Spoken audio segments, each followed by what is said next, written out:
The estate stood against the November sky like a monument to solitude, its grey stone walls rising from grounds where autumn had stripped the trees to skeletal shadows and left the gardens barren, save for the last defiant roses clinging to their thorns. Hartwell Manor had weathered 3 centuries of English winters,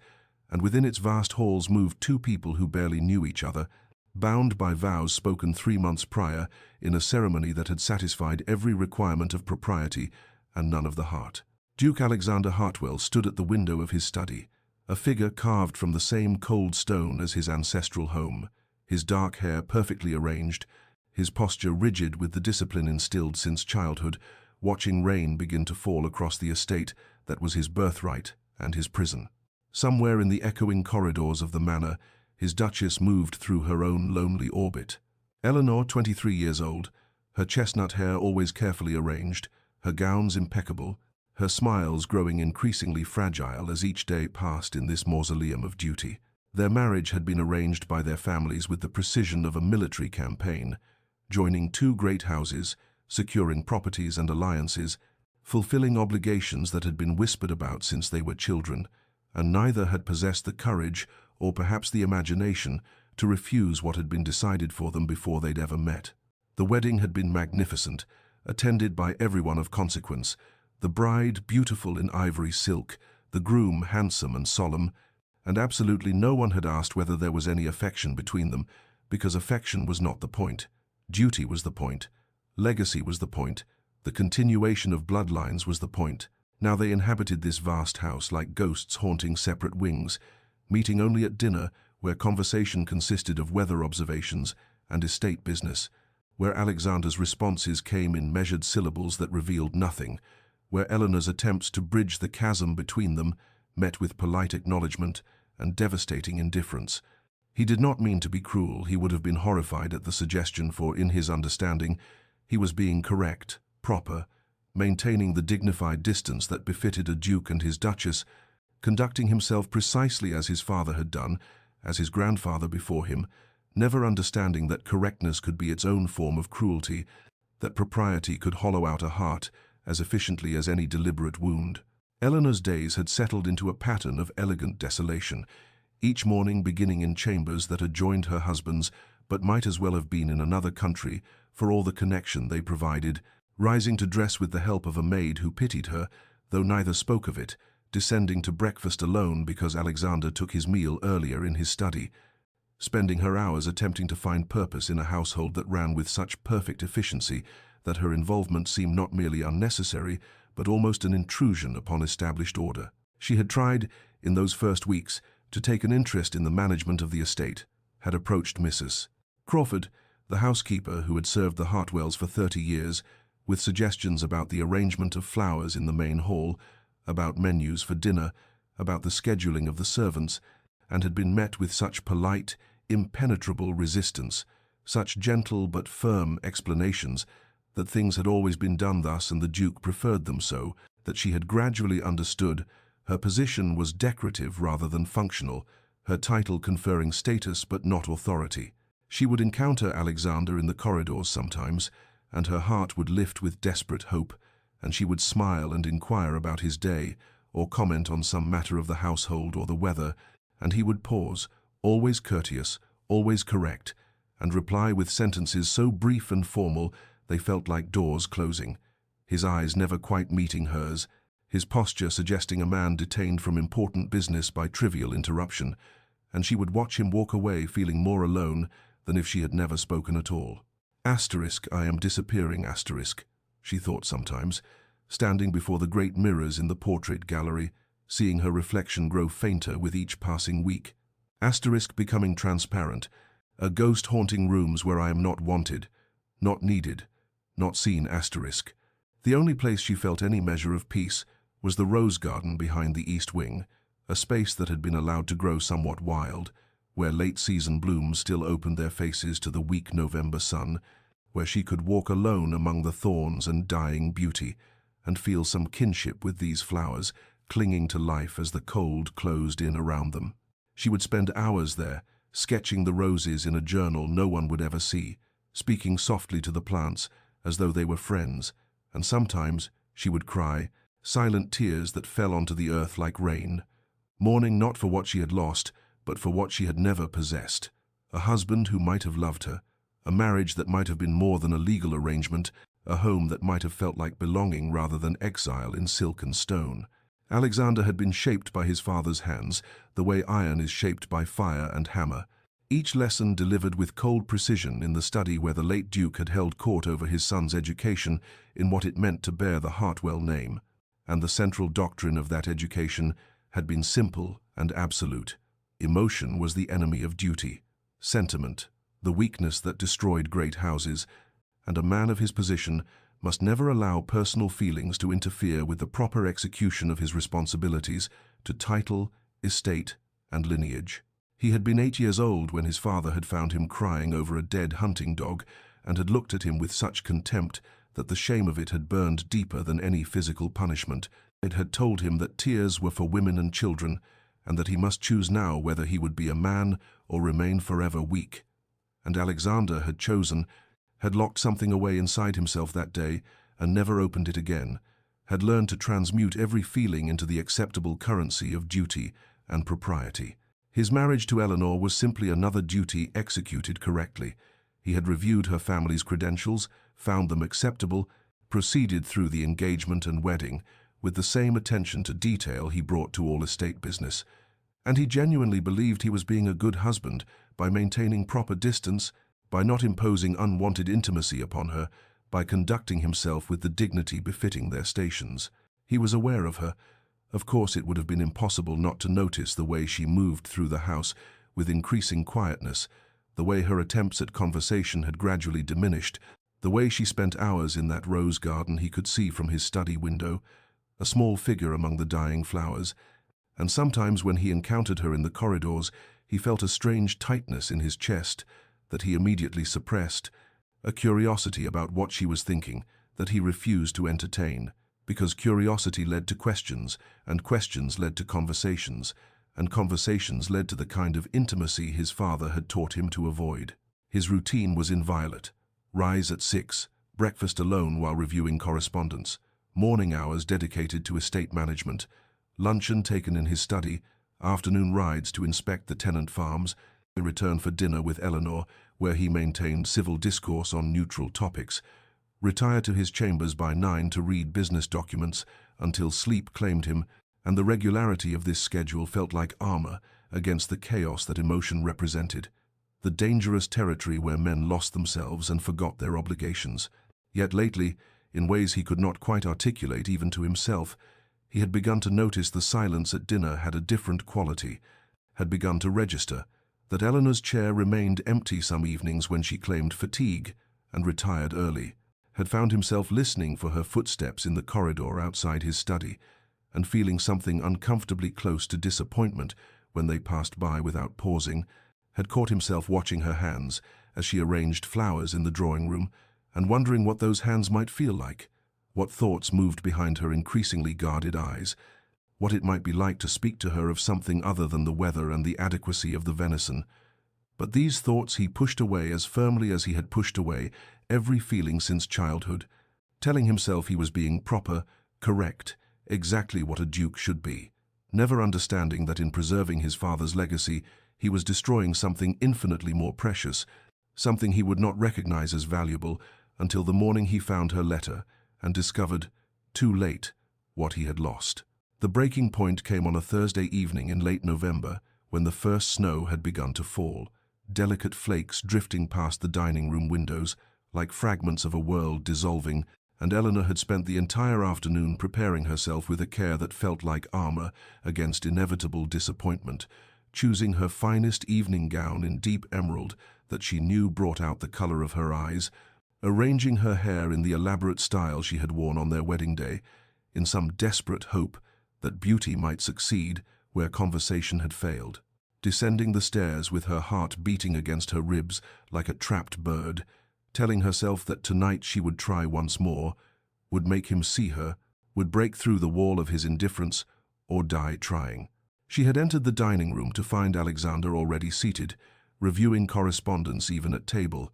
and when he glanced up, his eyes had passed over her the way they might pass over a familiar piece of furniture, noting her presence without truly registering it, and she had felt something crack inside her chest, but had pushed forward anyway, had taken her seat and attempted to engage him in conversation about the snowfall, about the Christmas preparations the staff had begun, about a letter she had received from her sister, her voice growing increasingly strained as each topic was met with, "Indeed," or "How pleasant," or "If you wish," his attention never leaving his documents. His responses so perfunctory they seemed to take physical effort, as though speaking to her was a tax upon his valuable time. She had persisted through the first course and into the second, her questions becoming more direct, asking about his work, about the estate, about his opinions on matters she knew interested him, and he had answered in monosyllables, in sentences so brief they felt like dismissals, never once asking her anything in return, never once looking at her face with anything approaching curiosity or warmth. And finally, she had fallen silent, had sat across from him in the candlelight, feeling more alone than she had ever felt in her life, watching him eat and read as though she were not there at all, as though she had already ceased to exist. The meal had concluded with Alexander excusing himself to return to his study, and Eleanor had remained at the table for a long moment, staring at the place where he had sat, at the napkin he had folded with such precision, at the wine he had barely touched, and she had understood with sudden, crystalline clarity that this was her future years of elegant meals in crushing silence, and decades of being invisible in her own home, a lifetime of dying by inches in a marriage that was no marriage at all, but merely a legal arrangement that had successfully merged two estates while destroying one human soul. She had retired to her chambers, had dismissed her maid early with a manufactured headache, had sat in the darkness by her window watching the snow fall and feeling the cold of it in her bones, in her heart, in the marrow of her being. And it was there, in that quiet darkness with only the whisper of snow against glass for company, that Eleanor made her decision she would leave, would return to her family's estate, would choose the shame of a failed marriage over the slow death of remaining, would reclaim whatever fragments of herself still existed beneath the weight of Alexander's indifference, would choose life, however diminished, over this beautiful, suffocating tomb, and once the decision was made, she felt a strange calm descend, the peace that comes when there are no more choices to agonize over, no more hope to sustain and be wounded by, only the simple clarity of necessary action, and she rose and lit a candle and sat at her writing desk and began, with steady hands, to compose the letter that would change everything. Morning light filtered through the tall windows of Hartwell Manor with the pale quality of winter sun through snow clouds, and Alexander entered what the household staff referred to as the Duchess's sitting room, seeking a contract he thought he might have left there the previous evening, his mind already occupied with the business of the day, with tenant agreements and investment portfolios and the 1,000 administrative details that filled his carefully ordered existence. And it was this very ordinariness of purpose that made what happened next so catastrophic, so utterly world-shattering. He saw the letter immediately, a single folded sheet of cream-colored paper resting on the counterpane of the bed Eleanor used when she stayed in this wing of the house, positioned with a deliberateness that could not be accidental, and something in the sight of it stopped him mid-stride, sent a chill down his spine that had nothing to do with the temperature of the room, and he found himself walking toward it, as though pulled by invisible threads, picking it up with hands that already knew, somehow, that everything was about to change. The paper was fine quality, her personal stationery with the small embossed roses she favored, and her handwriting was achingly familiar, despite how rarely he had actually looked at it, elegant and clear with the careful formation of letters she had been taught as a girl, and he began to read standing there in the pale winter light, and the words reached into his chest and closed around his heart like a fist of ice. "My dear Alexander," it began, and already the formality of the address felt like a wound, "I hope this letter finds you well, though I confess I am writing it in such a state that I can hardly claim wellness for myself, and I pray you will forgive both the abruptness of my departure and the inadequacy of this explanation for it. But I find I cannot remain at Hartwell Manor any longer, cannot continue to exist as I have been existing, cannot bear another day of the loneliness that has become the defining feature of my life as your wife." The words continued, each one a hammer blow against the careful edifice of his assumptions. She wrote of wandering empty corridors, of meals eaten in silence, of feeling invisible in her own home, of understanding that she had failed to be the Duchess he required, that perhaps the fault was entirely hers for being too emotional, too needful of companionship and conversation, and some small measure of warmth, but that regardless of where the fault lay, she could not survive the slow death of remaining, and so she was returning to her family's estate, where at least her presence would be acknowledged, where someone might speak to her as though she were a human being rather than an inconvenient piece of furniture, and she hoped he would forgive her this failure. They would perhaps in time find a way to have the marriage dissolved, so he might find a more suitable Duchess, one who could bear the isolation with better grace and less weakness, and she remained, with sincere wishes for his health and happiness, his obedient servant, Eleanor. Alexander read the letter once, then again, then a third time, his hands beginning to shake in a way they never had even in his father's most withering presence, and with each reading her pain became more vivid, more unbearable, her loneliness more damning of everything he had believed about duty and propriety and the proper conduct of a marriage, and he understood with sudden horrible clarity that he had done this not through malice or intention, but through the very principles he had thought made him strong, had driven away the one person who had tried to reach him and had created a hell of isolation for a woman whose only crime had been hoping for kindness from her husband. And the letter trembled in his hands as his world shifted on its axis, and he realized, too late, what he had lost. Alexander stood frozen in Eleanor's sitting room, clutching the letter as though it were the only solid thing in a world that had suddenly turned to water beneath his feet. And he read it again, with hands that shook so violently the paper rattled, each word carving itself into his consciousness with a permanence that felt like brands burned into flesh. And with this second reading, the memories began flooding in, unbidden, unwanted, devastating in their clarity. Eleanor smiling at him across the breakfast table during their first week of marriage, her face bright with tentative hope that he had met with a curt nod before returning to his newspaper. Eleanor in the library one afternoon, asking his opinion on a book she was reading, her eyes eager for connection that he had dismissed with, "I'm certain your judgment is adequate." Eleanor standing in the doorway of his study one evening, in a new gown of rose silk,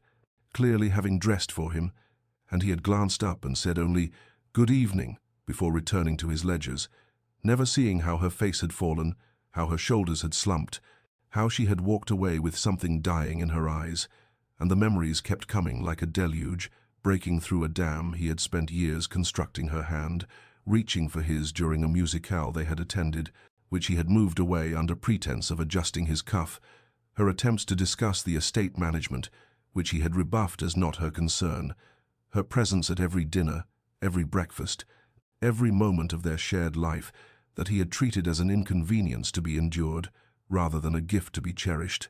And he understood now with sickening clarity that he had taken this woman, who had tried so desperately to love him,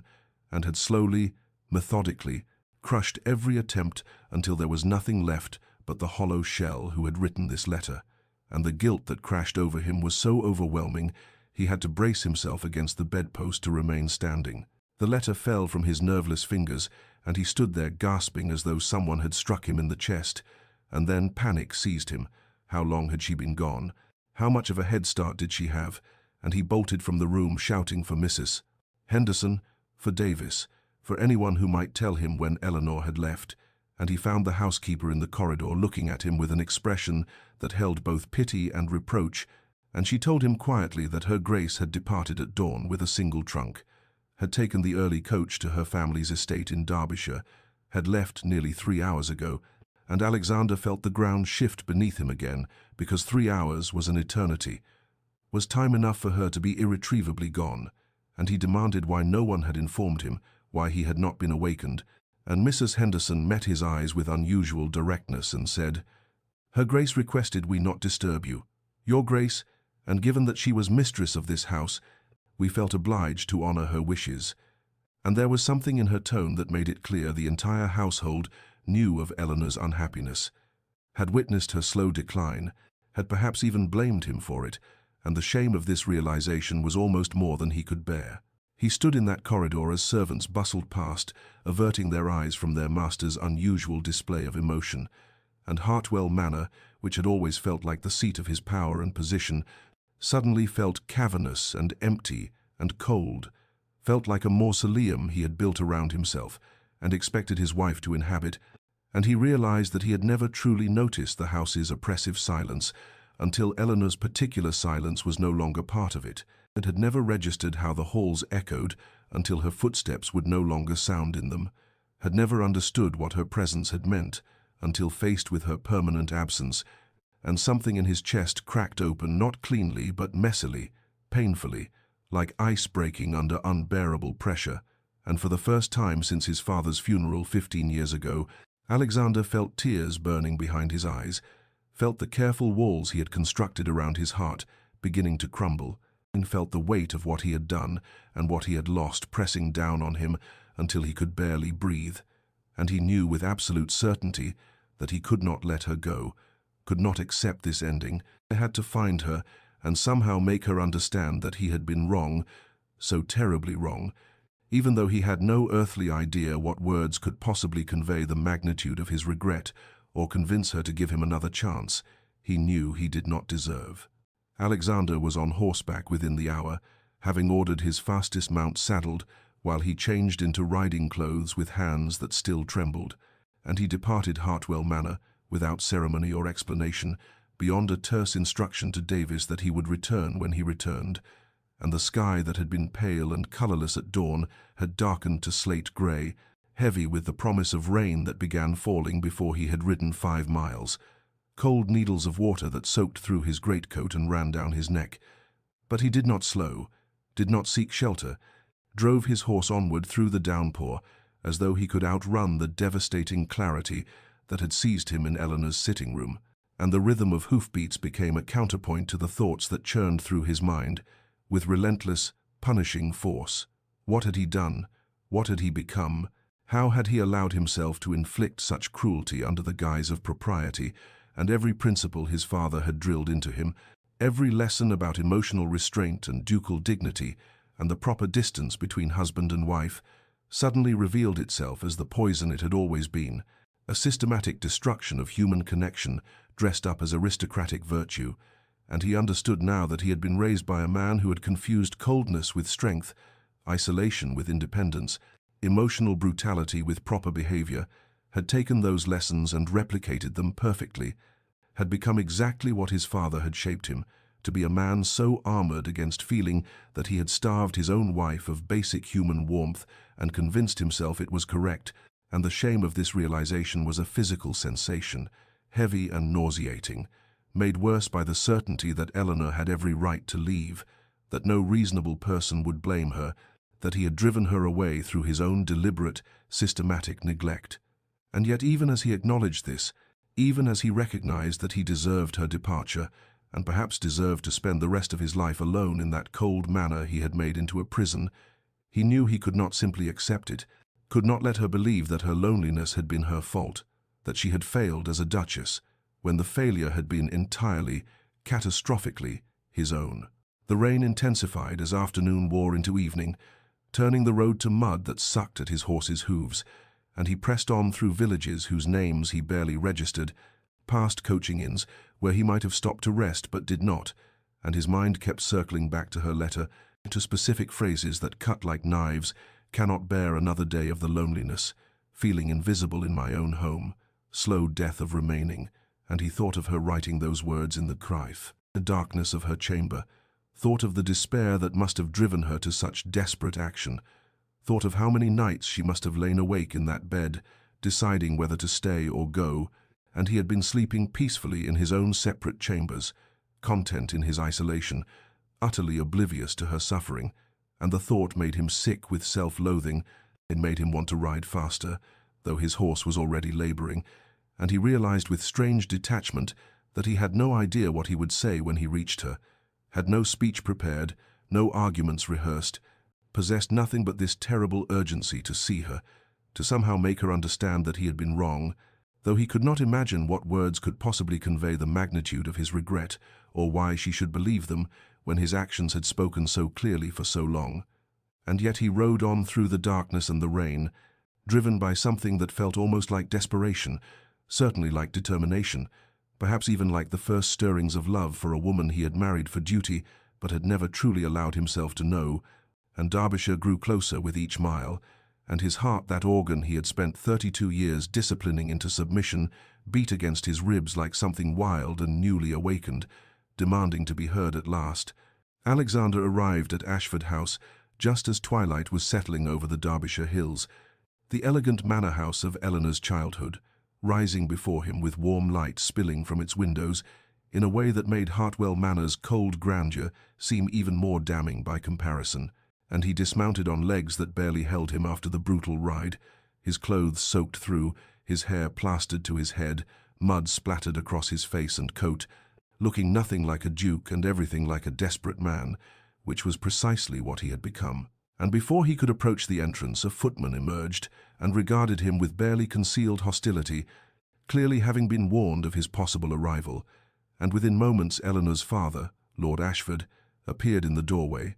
a man of perhaps 60 with silver hair and the same delicate features Eleanor possessed, though his expression held none of her gentleness, only a cold fury that made Alexander's carefully maintained composure feel like the pathetic shield it was. And Lord Ashford descended the steps slowly, each movement deliberate, and when he spoke his voice carried the weight of a father's protective rage barely held in check. "You have considerable audacity presenting yourself here, Hartwell," Lord Ashford said, and the use of his title rather than his name felt like a deliberate slight, a reminder that rank meant nothing in the face of how Alexander had treated his daughter. And Alexander opened his mouth to respond, but found his rehearsed words dissolving under the older man's contemptuous gaze, and instead he said simply, hoarsely, "I need to see her, my lord. I need to speak with Eleanor." And Lord Ashford's laugh was bitter and utterly without humour. "My daughter has made it abundantly clear that she has no wish to see you, that she came here to escape the prison you made of your home,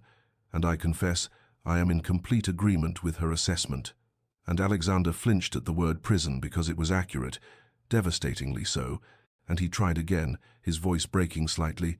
"Please, I know I have no right to ask. I know what I've done, but I must see her, must tell her." And Lord Ashford cut him off with a sharp gesture, his face hardening further. "Tell her what, precisely? That you have suddenly discovered she exists? That after 3 months of treating her like an inconvenient piece of furniture, you have decided she might warrant your attention after all?" And each word landed like a physical blow because they were all true, all deserved, and Alexander stood there in the rain that had started falling again,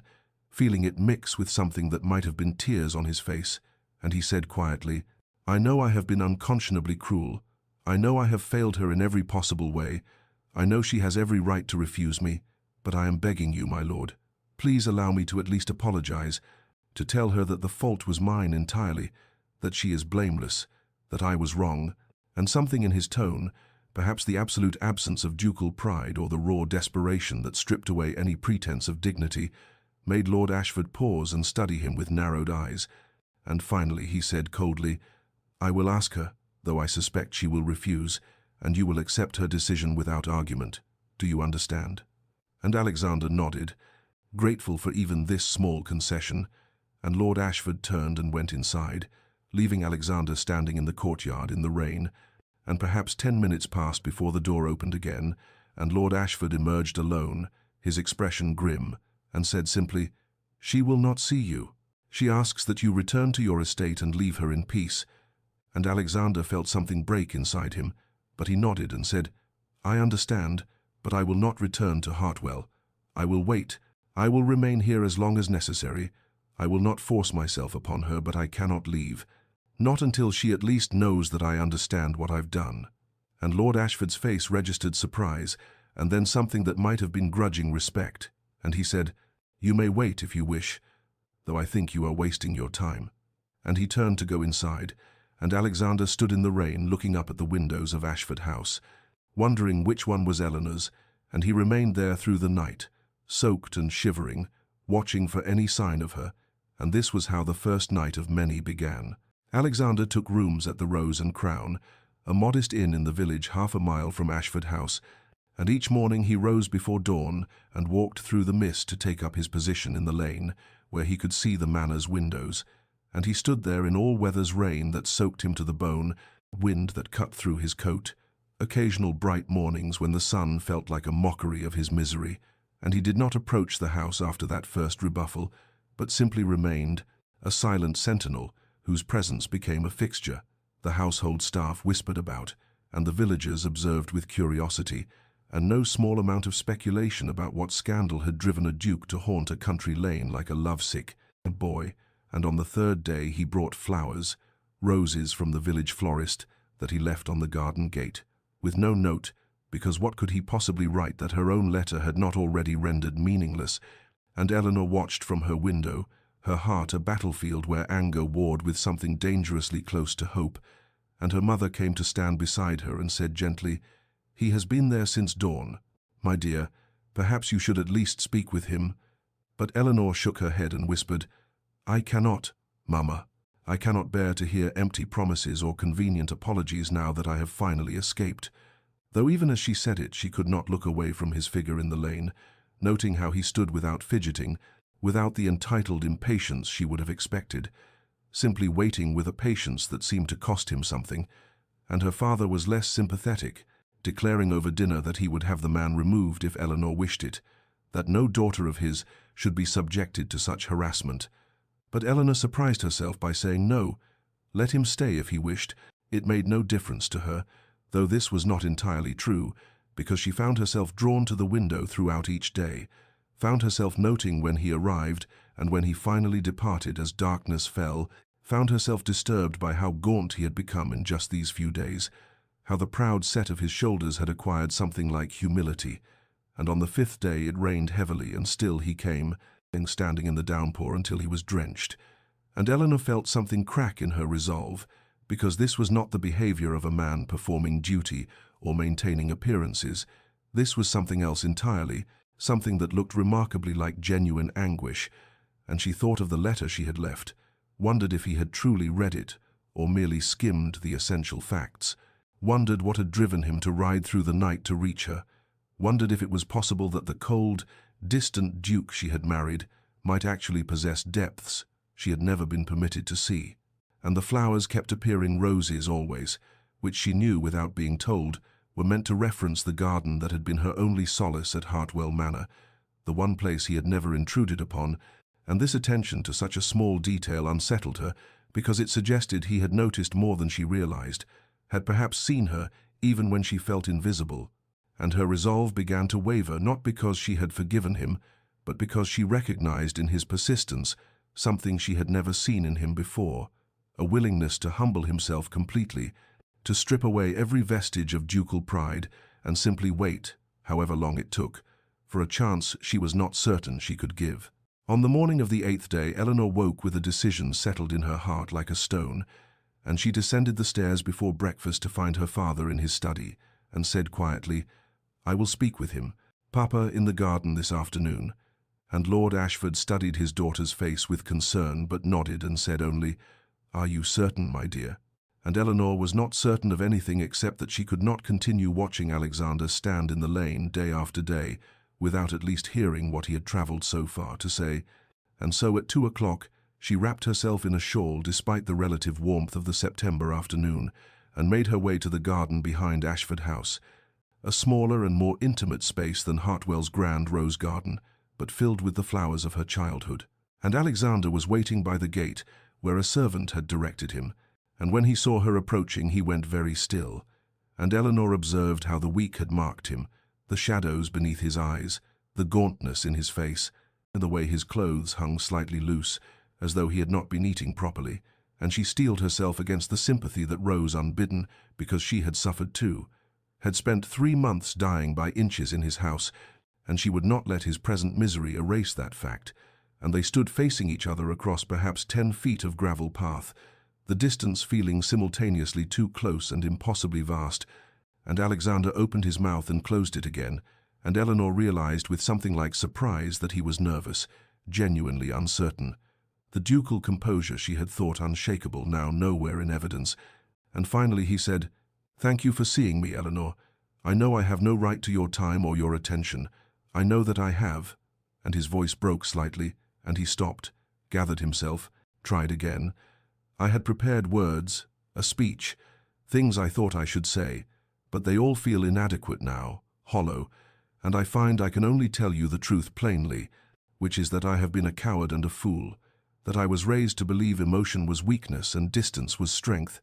that my father taught me a duke must never show vulnerability or need, must never allow his heart to rule his head, and I internalized these lessons so thoroughly that I became exactly what he was: cold, remote, more concerned with duty and appearances than with the human being I had bound to me through marriage, and I treated you abominably, Eleanor. I see that now with a clarity that makes me sick with shame. I made you invisible in your own home. I ignored every kindness you offered, every attempt at connection.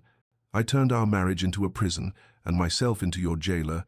and I have no excuse except ignorance and arrogance, and a fundamental failure to see you as a person rather than an obligation I had fulfilled by placing a ring upon your finger. And Eleanor stood very still, her hands twisted in her shawl, and she had expected apologies perhaps, expected the sort of formal contrition a duke might offer to smooth over an inconvenience. But this raw honesty, this complete abandonment of pride, was something else entirely. And Alexander continued, his voice rough with emotion. Your letter destroyed me, Eleanor, not because you left, but because in reading your words, I finally understood what I had done. I saw myself through your eyes, and I was horrified, and I know that coming here, waiting, bringing flowers, none of it can undo the harm I have caused. None of it can give you back the months I stole from you. But I needed you to know that the fault was mine entirely, that you did nothing wrong, that you were everything a duchess should be, and I failed to deserve you in every possible way. And he stopped, breathing hard, and Eleanor found her own breath coming unevenly, because she had lived for 3 months with a man who barely spoke to her, and now he stood before her, stripped of every defense, offering her the vulnerability she had craved without knowing if she would accept it, or use it to wound him as he had wounded her. And the silence stretched between them, heavy with all the words that had never been spoken in the cold halls of Hartwell Manor. And Eleanor did not know yet if she could forgive him, but she knew that this, at least, was real. Eleanor's silence stretched between them like a physical thing, and Alexander felt his heart hammering against his ribs as he waited for her to speak, to condemn him, and to do whatever she would do with the truth he had laid bare before her. And when she finally moved, it was to sink onto the stone bench beside the garden path, her legs seeming to give way beneath her, and he took an instinctive step forward before stopping himself, because he had no right to comfort her, no right to anything. And Eleanor looked up at him with eyes that glistened with unshed tears, and said in a voice barely above a whisper, "Why did you never tell me any of this before? Why did you let me believe I was the one failing, that I was somehow insufficient as your duchess?" And Alexander felt the question like a blade, because she had every right to ask it, and he had no answer that did not reveal the full extent of his cowardice. And he said hoarsely, "Because I did not know myself well enough to articulate it, because I had convinced myself that what I was doing was correct and proper, because I was terrified, Eleanor, absolutely terrified of becoming like my father, who married for duty and then spent 30 years making my mother miserable with his coldness. And I thought that if I kept my distance, if I never allowed myself to feel anything, I could avoid inflicting that same misery. But I see now that I accomplished exactly what I feared. I became him in every way that matters. I made you suffer the same loneliness my mother endured, and the bitter irony is that my determination not to hurt you became the very mechanism of your pain." And his voice cracked on the last word, and he turned away, because he would not manipulate her with tears, would not use his anguish as a weapon when he had caused so much more. But Eleanor said softly, "Look at me, Alexander." And when he turned back, her face was wet with tears that tracked silently down her cheeks, and she said, "I spent 3 months in your house feeling like a ghost, like I did not exist except as an inconvenient presence to be tolerated. And do you know what the worst part was? It was not the loneliness itself, but the hope that kept dying and reviving, dying and reviving. Every time I thought, perhaps today he will see me, perhaps today something will change, and it never did, and eventually I had to accept that I was killing myself slowly by remaining, that I would disappear entirely if I stayed." And Alexander felt each word like a physical blow, felt the full weight of what he had done settling onto his shoulders, and he wanted to fall to his knees before her, but he remained standing, because this was not about his absolution. This was about her pain that he had caused, and he said quietly, I am not asking you to return. Eleanor, I am not asking you to forgive me or to give me another chance. I know I have destroyed whatever we might have built together. I only came here to tell you that the fault was mine, that you deserved better than I gave you, that you were never insufficient, never failing. You were everything good and kind and patient, and I was too broken and too blind to see it." And Eleanor pressed her hands to her face and wept properly then. Great shaking sobs that seemed to come from somewhere deep within her, years of accumulated loneliness and rejection pouring out, and Alexander stood helpless, his own tears falling freely now because he had done this. He had broken this beautiful, gentle woman who had tried so hard to love him, and he did not know if there was any way to mend what he had shattered so completely. When Eleanor's sobs finally subsided into shuddering breaths, she lowered her hands from her face and looked at Alexander, standing before her with his own tears, tracking unashamed down his cheeks, and something shifted in her chest, in some small locked door opening just a fraction, because this man, who had maintained such rigid control for 3 months, now stood completely undone by the pain he had caused her, and she said in a voice still rough from crying, "I see your remorse, Alexander. I see that it is genuine, and I believe that you are sorry for what you have done. But you must understand that apologies cannot undo the damage that has been wrought. I spent 3 months becoming a shadow of myself, 3 months learning to expect nothing, to hope for nothing, to feel nothing, and those lessons do not disappear simply because you have recognized your mistakes." And Alexander nodded, his throat working, and said hoarsely, "I know, Eleanor. I know that I cannot ask you to trust me again, cannot ask you to return to a place where you suffered so deeply." And Eleanor found herself speaking words she had not known she would say, "But I also see that you have changed already. Even in these few weeks I can see that you are not the same man who bid me cold good mornings and colder good nights. You have broken yourself open in a way I never thought possible, and I would be lying if I said I did not wonder whether real transformation might be possible." And Alexander's eyes widened with something that might have been hope, and Eleanor held up a hand to forestall whatever he might have said and continued, "But I am not ready to return, Alexander. I am not ready to place myself back in that house, back in that situation, even with your promises of change. I need time to heal, time to remember who I am, apart from the ghost I became in your home. And I need to see that your transformation is not temporary, not simply the result of shock and guilt that will fade once the crisis has passed." And she watched understanding and acceptance cross his features, and he said quietly, "Whatever you need, Eleanor, however long it takes, I will wait. I will prove to you that this change is real and permanent." And Eleanor took a deep breath and said, "Then perhaps we might correspond. Perhaps we might rebuild what was never properly built in the first place through letters, through honest conversation at a distance where I feel safe enough to be truthful and you cannot retreat behind walls of formality." And Alexander said immediately, "Yes, anything. I will write to you every day if you wish it. I will answer any question you ask with complete honesty. I will show you who I am and learn who you are in return." And Eleanor felt tears threatening again, but these were different. These carried within them a fragile, tentative hope that perhaps something could be salvaged from the wreckage of their marriage. Not a return to what had been because what had been was never right, but perhaps the building of something new, something founded on truth rather than duty, on genuine connection rather than obligation. And she said softly, "I make no promises, Alexander. I cannot promise that I will ever be able to return. I cannot promise that this will lead where you hope it might lead, but I am willing to try. I am willing to see if we can find our way to something real." And Alexander nodded, his face transformed by grateful relief, and he said, "That is more than I deserve, Eleanor, more than I had any right to hope for, and I swear to you I will not waste this chance you are giving me." And they sat in silence for a moment, the September sun warm on the garden around them, and something had shifted between them, something fragile and new and achingly uncertain. But it was there,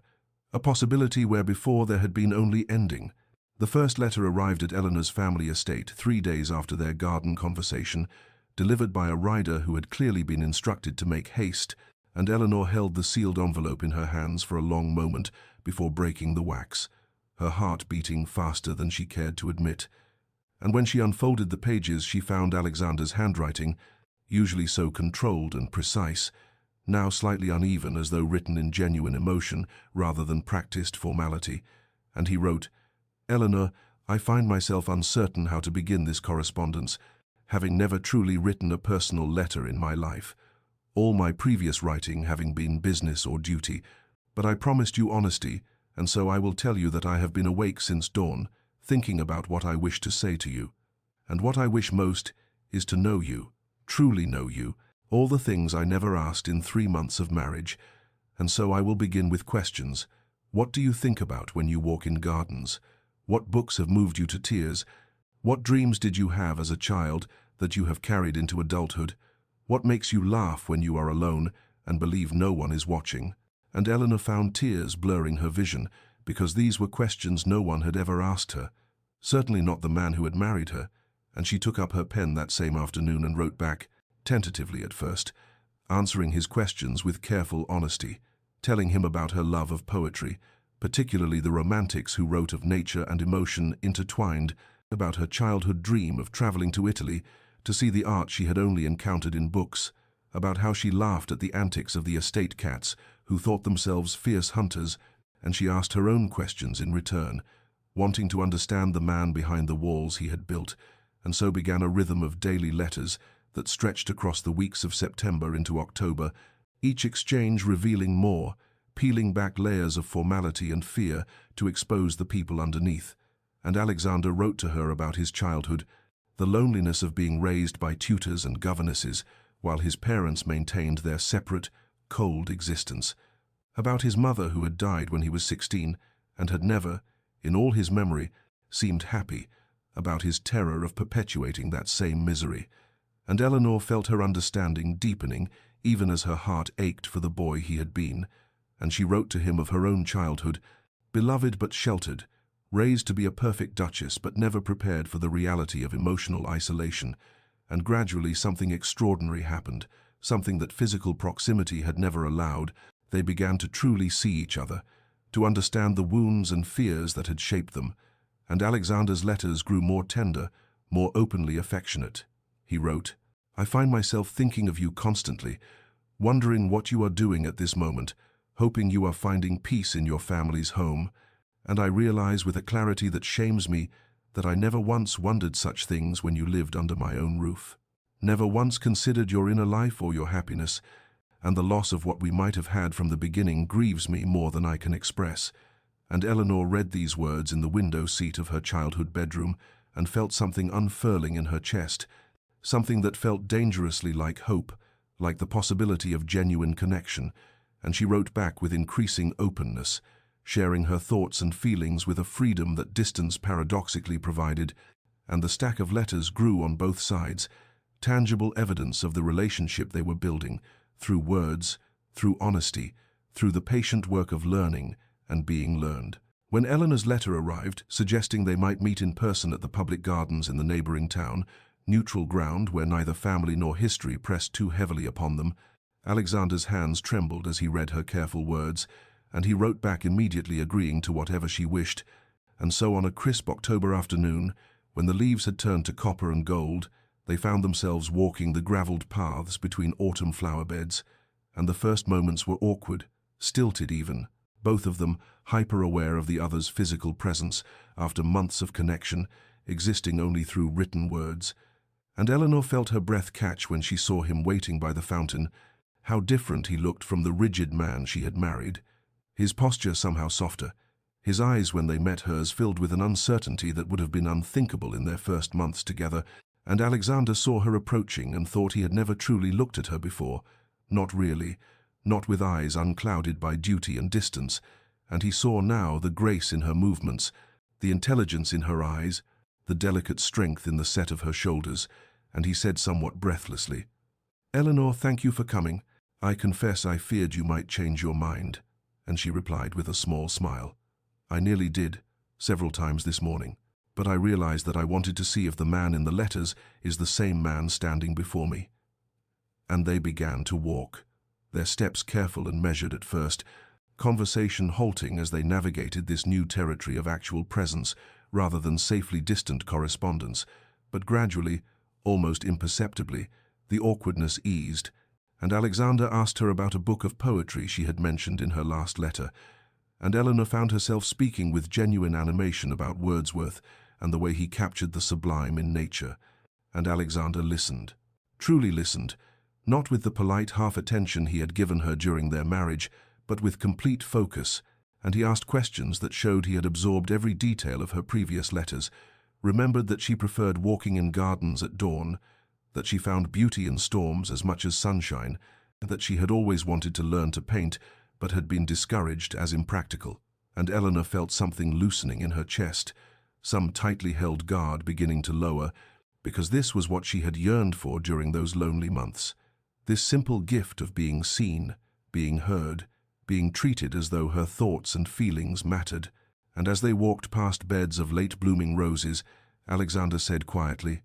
"I have been reading the poets you mentioned, trying to understand what moves you in their words, and I found a line from Keats that made me think of you, about beauty being truth and truth beauty, and I realized that I never sought truth in our marriage, only the appearance of propriety, and in doing so I blinded myself to the beauty of who you actually are." And Eleanor stopped walking, turned to face him fully, saw the absolute sincerity in his expression, and she said softly, "That is perhaps the most beautiful thing anyone has ever said to me, Alexander." And he replied, "Then I am more of a fool than I knew, because such words should have been spoken to you every day." And they stood there in the autumn garden, the space between them charged with possibility, and Eleanor said, "I would like to do this again. If you are willing, I would like to continue meeting, continue learning whether what we have built in letters can exist in the world." And Alexander's face transformed with hope, and he said, "Nothing would make me happier, Eleanor. We can meet as often as you wish, move as slowly as you need. I am in no hurry except the hurry to know you better." And when they parted that afternoon, their hands brushed briefly, and both felt the electric possibility of what might, with patience and courage, eventually be. The months that followed their first tentative meeting unfurled like the slow opening of a flower, each week bringing new encounters that built upon the last, until their meetings became a rhythm that structured both their lives. And as autumn arrived again, marking nearly a year since Eleanor had left the estate, Alexander found himself engaged in the strangest and most wonderful endeavor of his life, courting his own wife as he should have done from the beginning, giving her the romance and attention she had been denied during their brief, cold marriage. Their outings grew more frequent and varied, walks through changing landscapes where leaves turned from green to flame, visits to exhibitions of art where Eleanor would stand before paintings with such absorption that Alexander learned to simply watch her face, reading in her expressions more beauty than the canvases held, and afternoons at small tea shops in villages where no one knew their titles, and they could simply be Alexander and Eleanor, two people learning each other without the weight of duty and expectation pressing down upon them. And gradually, wondrously, Eleanor began to bloom in ways he had never witnessed, her laughter coming more freely, her opinions expressed without the careful hesitation that had marked their early encounters, her whole being seeming to unfold like something that had been tightly furled against winter, now finding spring at last. Alexander discovered dimensions of her he had never suspected existed, learned that she had a wickedly clever sense of humor that emerged when she felt safe enough to show it, that she could discuss philosophy and politics with a sharpness that delighted him, that she sketched in a small notebook she carried everywhere, capturing scenes and moments with a delicate hand. And when he asked why she had never mentioned this during their marriage, she had said quietly, "You never asked what I did with my time, Alexander, and I learned not to offer what was not wanted." And the words had struck him like a physical blow, another reminder of all he had missed, all he had carelessly discarded. He began bringing her small gifts, not the expensive jewels a duke might shower upon his duchess, but things that showed attention, a volume of poetry by an Italian writer she had mentioned wanting to read, the wildflowers gathered from a meadow they had walked through, a set of fine pencils for her sketching, when he noticed hers were worn to stubs, and Eleanor received each gift with a wonder that broke his heart, because it was clear she had never expected such thoughtfulness from him, had learned to expect nothing personal or tender from the man who bore her name. Their conversations deepened with each meeting, moving from surface pleasantries to genuine exchange of ideas and dreams,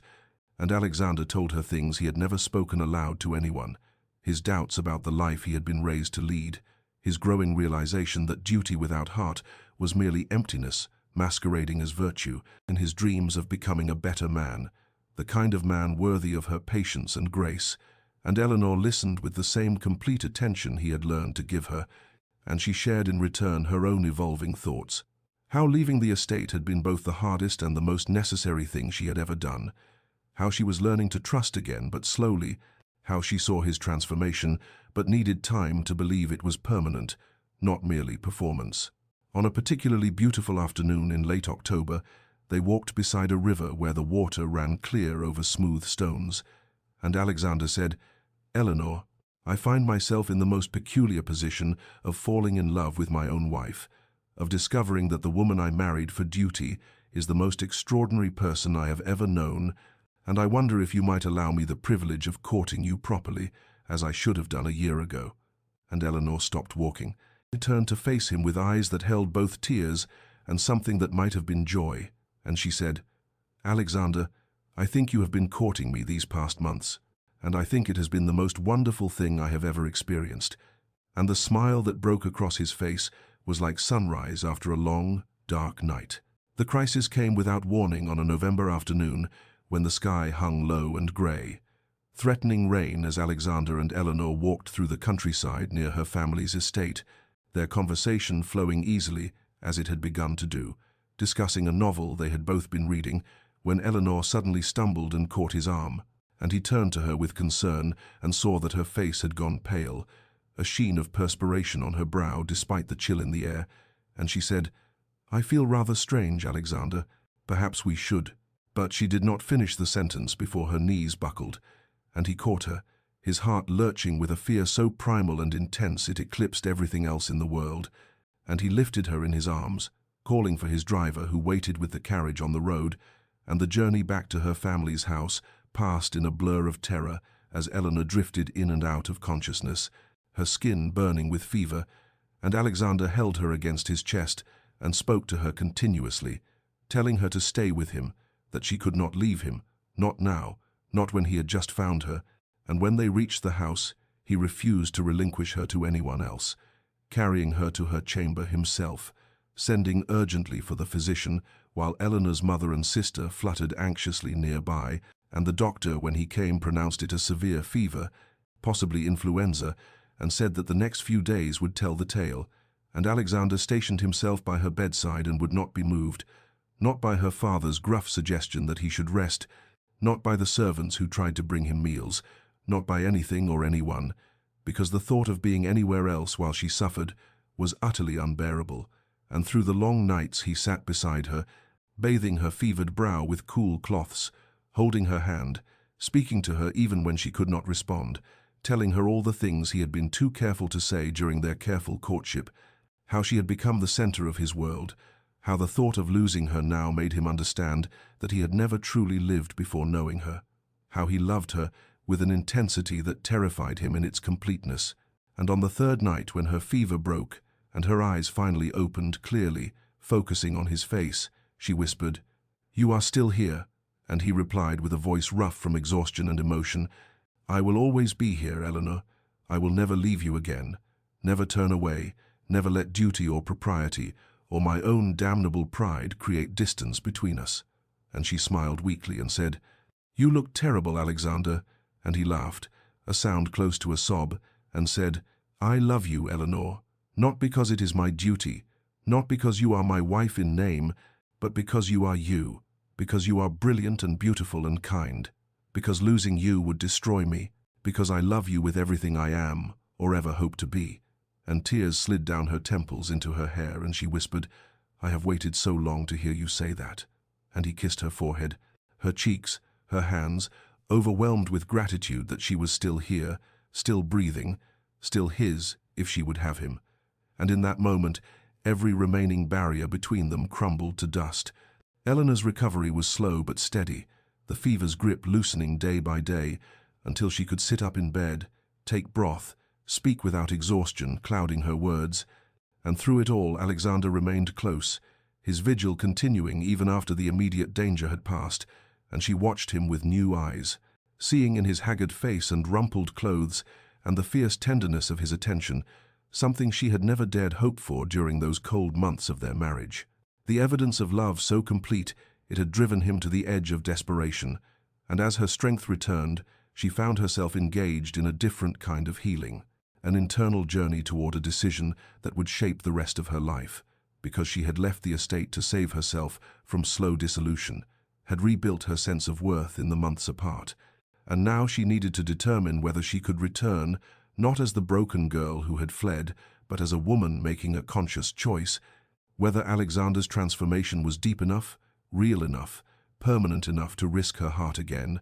And in the quiet hours when he dozed in the chair beside her bed, his hand still holding hers, she examined everything that had passed between them since that terrible morning when she had written her goodbye, the letters that had revealed his soul, the patient courtship that had taught her who he truly was beneath the armor of duty, the raw fear in his eyes when she had fallen ill, the words of love he had spoken when he thought he might lose her, and she understood with growing certainty that this was not performance or temporary reformation, but genuine metamorphosis, that the man who sat beside her now was not the cold duke who had married her out of obligation, but someone new, someone who had been broken by her absence and remade by the understanding of what he had lost, someone capable of the kind of love she had always dreamed of, but thought forever beyond her reach. On a grey December morning when weak sunlight filtered through her chamber windows and the physician had pronounced her fully recovered, Eleanor asked her mother and sister to leave them alone, and when the door closed, she looked at Alexander, really looked at him, at the hope and fear mingled in his expression, and she said, "I want to come home, Alexander, not because it is expected or proper, not because you are my husband-in-law, but because I choose you, because I love you, because I see who you have become, and I want to build a life with that man." And his face transformed, years seeming to fall away as joy overtook the anxiety he had carried for so long, and he moved from the chair to kneel beside her bed, taking both her hands in his, and he said with a voice thick with emotion,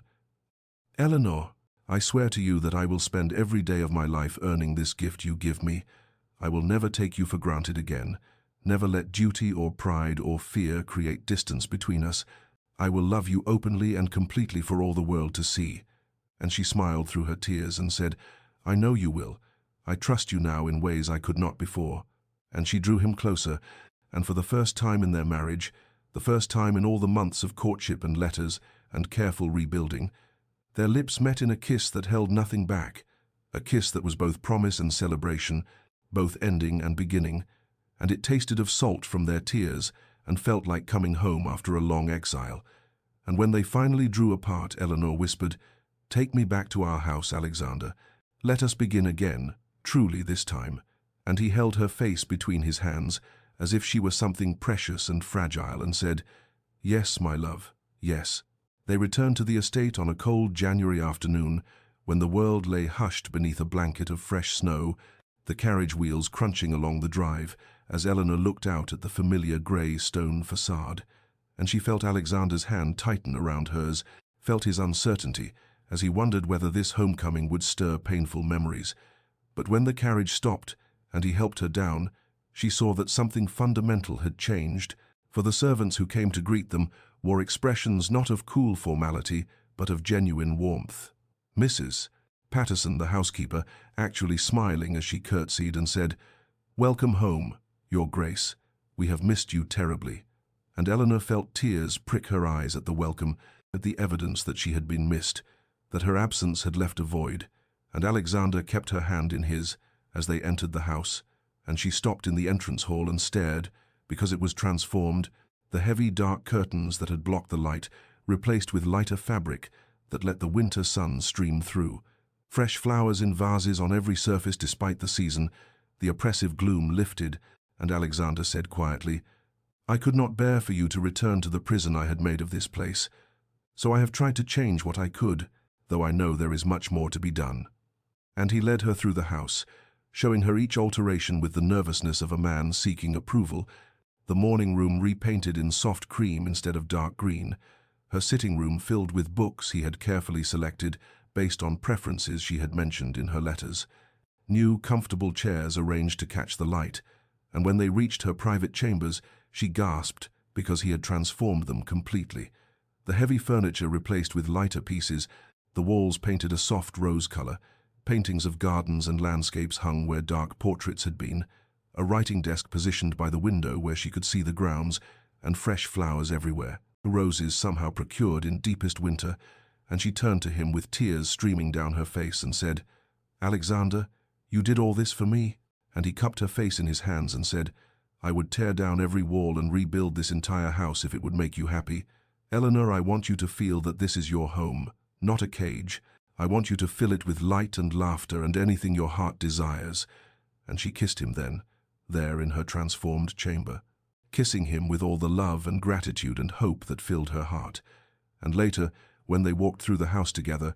his arm around her waist in a gesture of easy affection that would have been unthinkable months before. He asked her opinion on everything, what changes she would like to make, which rooms should be repurposed, how the household should be run, treating her not as an ornament or obligation, but as an equal partner in their shared life. And she felt something settle in her chest, a sense of belonging she had never experienced in this house before. And when they passed the servants in the hallways, she saw their relief and approval, saw how they watched their master's transformation with quiet satisfaction. Mrs. Patterson later confiding to Eleanor that His Grace had been like a man possessed during her absence, changing everything, preparing for her return with an attention to detail that spoke of desperate love, and that night as they stood together in the rose garden that Alexander had ordered expanded, the snow-covered beds waiting for spring's arrival, in new trellises and pathways already installed for the blooms to come, Eleanor looked up at him and said,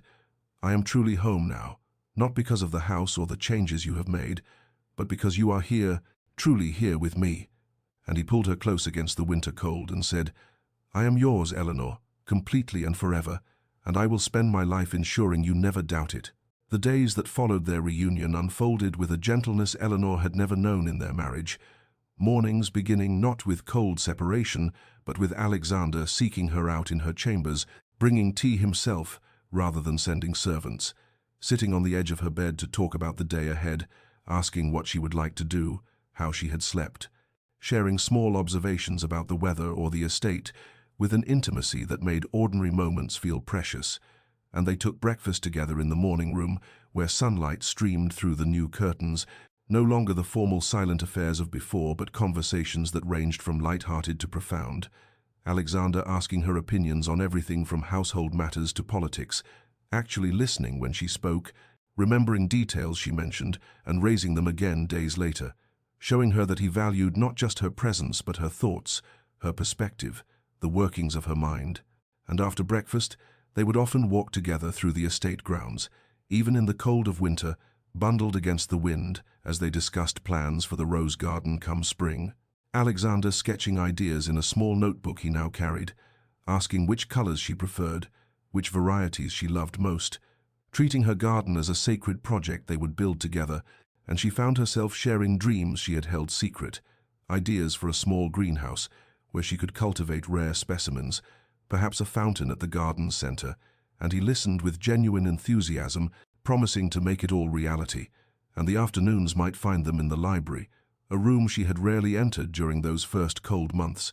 but which Alexander had quietly filled with volumes on subjects she loved, poetry and botany and travel narratives, and they would sit together reading, sometimes in comfortable silence, sometimes sharing passages aloud, and Eleanor discovered that Alexander had a lovely reading voice when he allowed warmth into it, and she would watch him as he read, seeing the concentration on his face, the slight smile when he came to something particularly beautiful, and her heart would swell with love for this man who bore little resemblance to the cold stranger she had married. And in the evenings after dinner they retired not to separate chambers but to the sitting room, where a fire always burned bright and welcoming, and there they would talk for hours, Alexander sharing stories of his childhood she had never heard, the loneliness of his own upbringing, the way his father's coldness had shaped him, and Eleanor offering her own history, her fears and hopes, and gradually, naturally, their physical intimacy deepened alongside the emotional connection, kisses becoming more frequent and less tentative, Alexander's touch growing confident as he learned what pleased her, asking always for her comfort and consent, and their lovemaking became an extension of their emotional bond, tender and passionate by turns. And Eleanor found herself transformed by being truly loved, her confidence blooming, her opinions offered freely, her laughter coming easily, and the household staff remarked among themselves how her grace had come alive, how she walked differently now, head high and shoulders back, how she smiled readily and took firm but kind control of household management,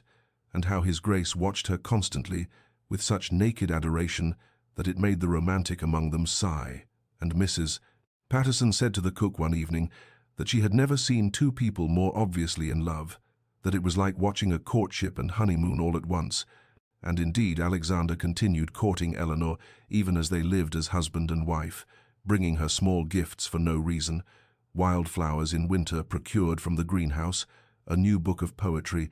a painting he had commissioned of her beloved garden, and he never let a day pass without telling her he loved her, without showing through word and deed that she was cherished. And Eleanor bloomed under this steady devotion, secure finally in the knowledge that she was seen, valued, loved not for duty or appearance but for herself, wholly and completely, and their joy became evident to everyone who saw them. The transformation of the cold Duke and his lonely Duchess into partners who moved through life intertwined,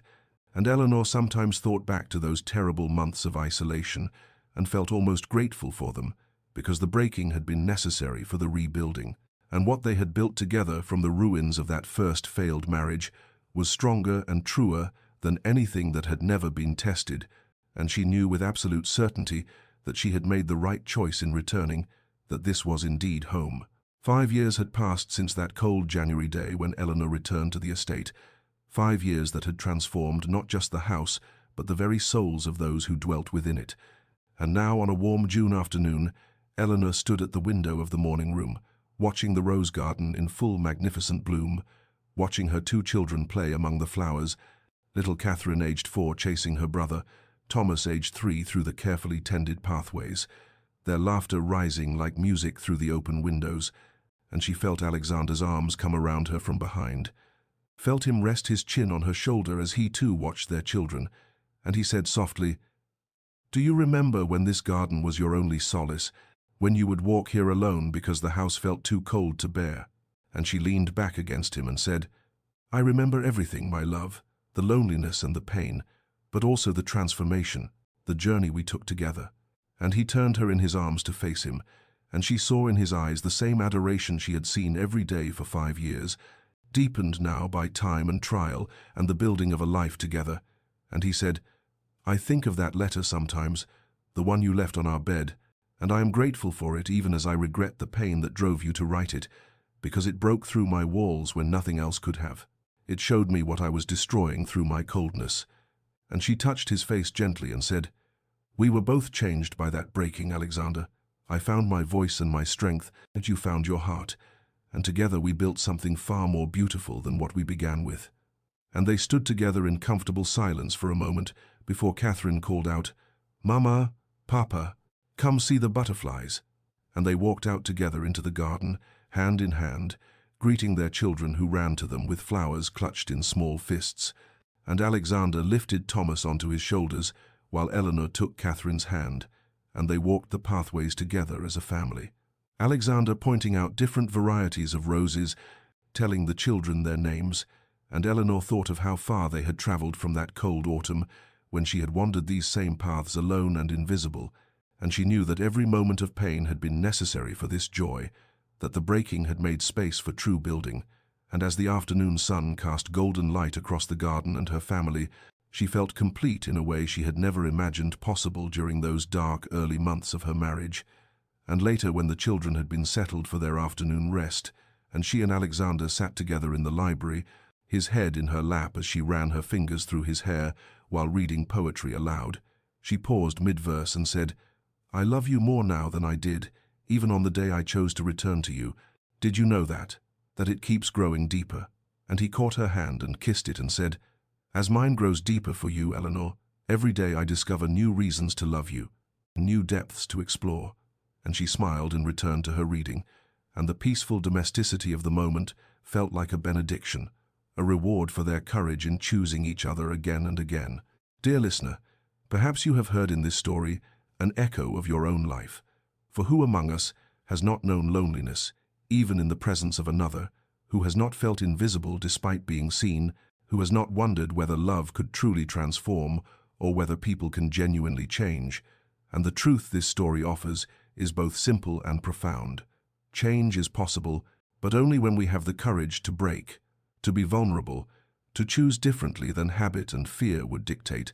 For Alexander's transformation began not with good intentions, but with genuine confrontation of his failures, with the humility to acknowledge what he had done and the willingness to do the painful work of becoming different.